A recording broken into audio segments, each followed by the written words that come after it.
Howdy! Welcome to the first episode of Behind the Vibes, where today I will be talking about how to bow on the vibraphone. Thank you for tuning in to the inaugural episode of the series, where I'll be focusing around topics surrounding the vibraphone as well as techniques in performing it for both jazz and classical music. Bowing on the vibraphone is typically I see mostly in a classical or contemporary form. I occasionally have used it in jazz, but I mostly use it for my ambient playing. I'll link a couple of my ambient performance videos down below that you can check out where I am bowing on the instrument. For starters, you're of course going to need a bow. Now right here I have a violin bow that is of course not the highest quality.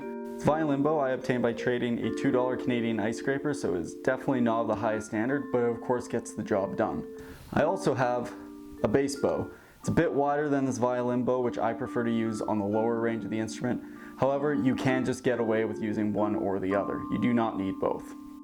You can also find bows like these at music stores. Most of them do sell them, even if they are just the standard type of copy-paste music shops. And you can also buy them on Amazon for relatively cheap. In addition to needing a bow, you will also need rosin. Now, just like the bow, the rosin does not need to be the highest quality. Whatever you can find at your local music store or on Amazon will do the job. However, do not eat the rosin. So once you have your bow, of course you're going to need to tighten it. If you're new to using a bow or you're not a string player like most percussionists, all you gotta do is just tighten this screw here at the end. Just get a nice tightness. It does not need to be super tight, doesn't need to be super loose. I don't know the exact terms. I'm not a string player. So just get it at a nice light springy type tension. And also prepare for a string player to tell you that you're doing everything wrong. Once your bow is tightened to your likeness, grab some rosin. So what you got to do with the rosin is you're just going to lightly apply it just by dragging the bow on it. I do it in little sections as I find it's a little easier than trying to grab it all at one point. Oh yeah.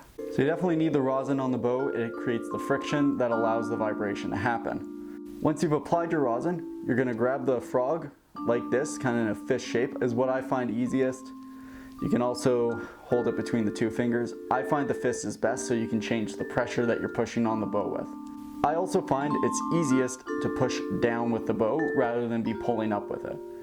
That is because, similar to my Deagan design, a lot of Musser, Yamaha, and Malletech instruments all have similar peg designs that you can lift the bars off with, especially if the cord tension isn't too tight.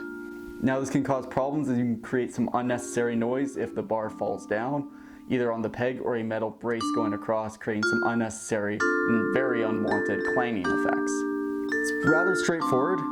You're going to want to push the pedal down, of course, to get a good ring, and just push the bow lightly against it. Right now, I'm applying zero pressure. I'm going to move very slowly down the instrument.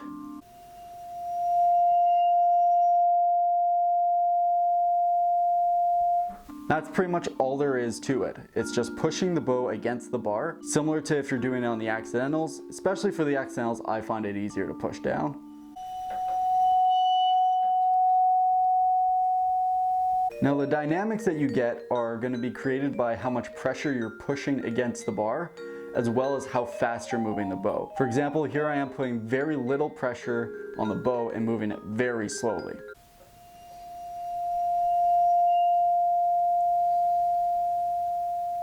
Now the same thing, but I'm going to be applying more pressure and pushing way faster.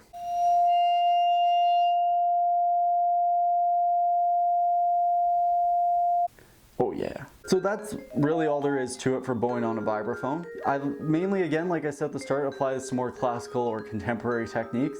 I have used it for jazz less than a handful of times. Normally it's as an effect within a big band or within a quartet recording where it's, again, to create that ambient sound. If you're a jazz player and you use a bow a lot, absolutely send it my way. I'd love to see that. Thanks for watching this video on how to bow on the vibraphone. If you really enjoyed it, please click like and subscribe and leave a comment on what you thought about it down below. If you're interested in these more technique videos, I plan on doing several more coming up involving pitch bending, mallet dampening, and using non-traditional mallets on the vibraphone. I've also began a new series around mallet reviews, beginning with the Tony Maselli Malletech mallets that you can click the link in the description down below to go check out. If you really want to help support the channel, please click the link to my Patreon.